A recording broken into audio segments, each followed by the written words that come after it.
سلطان ابراهیم ادهم یکی از اولیای خداست. شخصی آمد پیشش که ای دوست خدا، سوال دارم، جواب سوالم را بدهید یا مرا نصیحت کنید و برای من پند و اندرز بیان کنید و مرا متوجه بسازید. حضرت ابراهیم ابن ادهم گفتن چی مشکلی داری؟ گفت که من نفسم مرا به سوی گناه می کشاند، نفسم مرا عادت به گناه داده و گناه می کنم، مرا نصیحت کن. حضرت سلطان ابراهیم ادهم چی زیبا می فرمایند که ای انسان، حالا که تو عادت به گناه و معصیت کردی متوجه باش، گناه بکن اما به چند شرط، یعنی 5 شرط را بیان میکنن.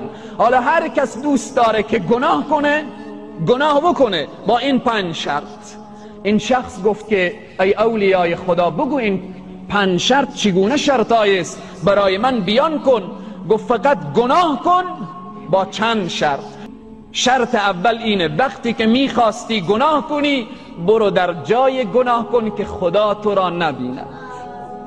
به جای گناه و معصیت کن که خدا تو را نبیند. اجازه داری برو گناه کن اما به جای گناه کن که خدا نبیند. ای گفت سبحان الله، آیا این امکان دارد که به جای گناه کنم که خدا نبیند؟ گفت وقتی که امکان ندارد از پدر خود میشرمی، از برادر بزرگ خود میشرمی، از اقوام و خویشاوندان خود میشرمی، او خدایی که با همه عظمت و بزرگی تو را میبیند آیا نمیشرمی؟ آیا شرم نمی کنی؟ شرط دوم را بشنو. زمانی که گناه و معصیت برای تو آماده شد در جای گناه کن که ملک خدا و زمین خدا نباشد. برو جای گناه کن که از خدا نباشه. گفت سبحان الله، هر جا برم مال خداست، هر زمینی قرار بگیرم زمین خداست. گفتم پس چگونه میخواهی گناه بکنی؟ اگر چنین جای پیدا کردی برو گناه بکن.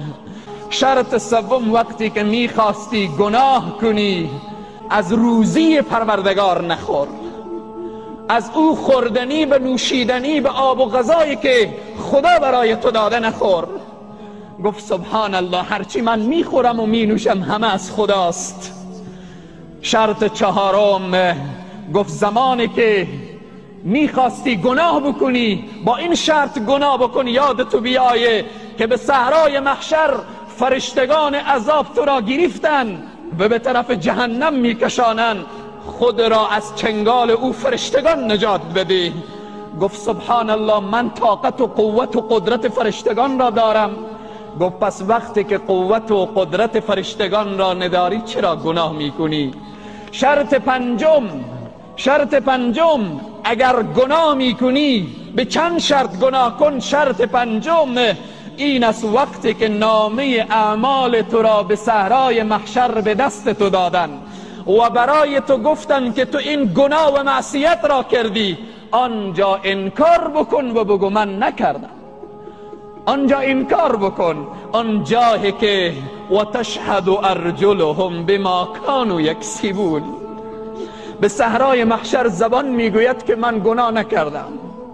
این زبان آماده میشه میگه من گناه نکردم. الیوم نختم علی افواههم، در روز قیامت روزیه که بر این دهن مهر نهاده میشه. الیوم نختم علی افواههم و تکلمنا ایدیهم و تشهد ارجلهم. این دست شهادت میدهد که تو چنین گناهی نکردی. و تشهد ارجلهم، پا شهادت میدهد که آیا چنین گناهی نکردی. الیوم نختم، امروز دهن حرف نمیزند.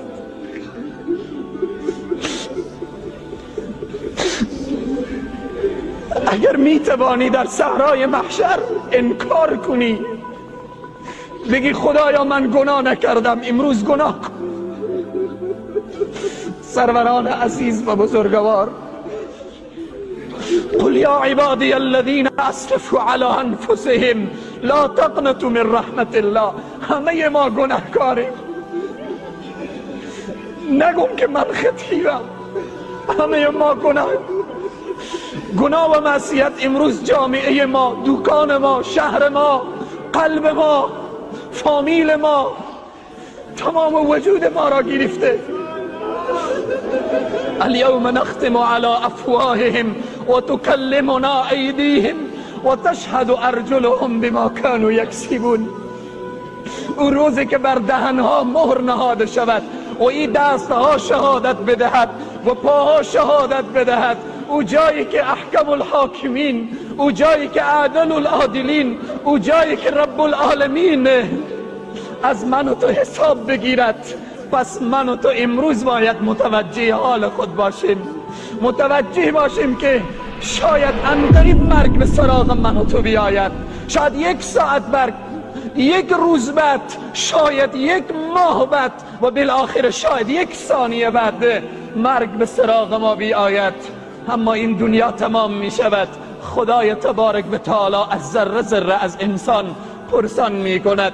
بزرگترین نعمت پروردگار عالم برای انسانها توبه هست. برای انسانها اینه که بگه یا الله ندانستم، مثل حضرت آدم بلند کنه دستان خود را بگه ربنا ظلمنا انفسنا و این لم تغفر لنا و ترحمنا لنکونن من الخاسرین. مثل حضرت موسی بگه ربی انی ظلمت نفسی فاغفر لی فغفر له. خدایا من ظلم کردم بر نفس خود.